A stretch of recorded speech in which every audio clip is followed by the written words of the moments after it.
Good morning, everyone. The text we'll be looking at throughout this unit will be Nim's Island. Welcome to the text. Here we see the front and back cover of the text. On the left, we see a girl climbing a tree that looks like it's on a beach.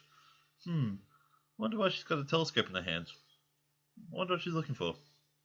On the back, we see the blurb, which reads, a girl, an iguana, an island, and an email. Meet Nim, a modern-day Robinson Crusoe. She can chop down bananas with a machete, climb tall palm trees, and start a fire with a piece of glass. So she's not afraid when her scientist dad sails off to study plankton for 3 days, leaving her all alone on the island. Besides, it's not as if no one's looking after her. She's got a sea lion to mother her and an iguana for comic relief. She also has an interesting new email pal.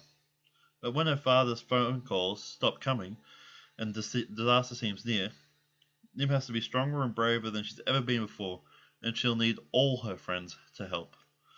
I wonder why her father's phone calls stopped coming.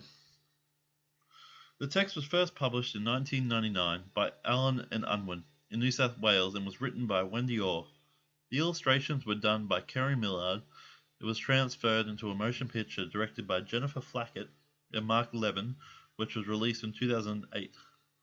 Later on in the unit, we'll be watching the film, so we all get to look forward to that. Welcome to the island. From understanding the title, I can take a guess that this could be Nim's Island. A couple of interesting things stand out to me when looking at this map. First thing is, I wonder who drew it. It looks very remote, but when I look closer it says hut there near the grasslands and Shell Beach. I wonder how long that's been there. The second thing that grabbed my interest is Fire Mountain at the top of the island. It looks like a volcano to me. This looks like an amazing place with lots of places named after animals and all different kinds of terrain such as grasslands, beaches, rainforests, what looks to be rock pools, and a gigantic mountain on such a small place. I wonder where this island can be. What stands out to you? Can you visualize what might happen here? Where do you think this island can be? Do you think you could live here? Some of the characters were introduced to us during the blurb on the back cover. It spoke of an iguana and a sea lion, which I can reveal the names: Fred the iguana and Selkie the sea lion. I can also share that some of the other characters are Nim and Jack Russo, Alex Rover, Galileo the frigate bird, Chica the sea turtle, and Troppo Tourist. These are some of the major characters that make an appearance in the text. There's a lot of animals in that description. I wonder how they get involved in the story. Now that we have introduced the text and unpacked it to the best of our ability without reading it, we can have a look at the sorts of things we need to think about while engaging in the text. While we are code breaking, we need to think about the nuts and bolts of reading and writing. Have you seen this text before? What kind of genre is the text? How is this text structured? What are some of the features you think are important to this genre? Being a text participant requires us to draw on our experiences and connections to our past that allows us to make understanding of the text. Which will be different from person to person. What kind of experiences have you had with this genre and text type?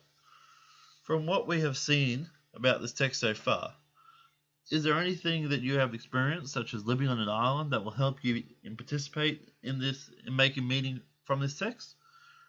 If you have lived on an island, I'd be very interested to hear your experiences. Analyzing the text requires an understanding of the text, why texts are constructed within social contexts, meaning that all texts are made for a reason and made to be understood by the audience. For example, if your audience was for children under the age of 5, you wouldn't be discussing the intricacies of the political climate in third world nations. No, you'd probably introduce picture books that try to teach the audience values, like treating everyone with respect. Why do you think the author Wendy Orr has created this text? What does it show us about the world? What can we learn about this text? Text user needs us to understand that texts are able to change its styles and forms to convey different outcomes, whether that to be entertain, inform, or persuade. In terms of Nim's Island, do you think that this text could be presented any other way? If you change the purpose of this text to persuade you to live on a deserted island, would it change the way you would present this? What genre and text type would you display it in? Moving forward in this unit, we will read the text Nims Island and we will be provided opportunities to engage in activities that allow us to connect with the text and understand the text type structure. Using our knowledge of Nims Island is written to construct our own text. Understand why this text was created and the possible motivations of the author to create such a novel, and look at the similarities and differences between the novel and film, whilst looking at comparing and contrasting language which we can use in our own writing. Missing Persons Report. Who is Emily Rousseau? Why wasn't she in the character list during the multimodal text? What happened to Emily? Will she ever be seen again? Enjoy reading Nims Island. Enjoy discovering some of the answers to these questions as you progress through this exciting story.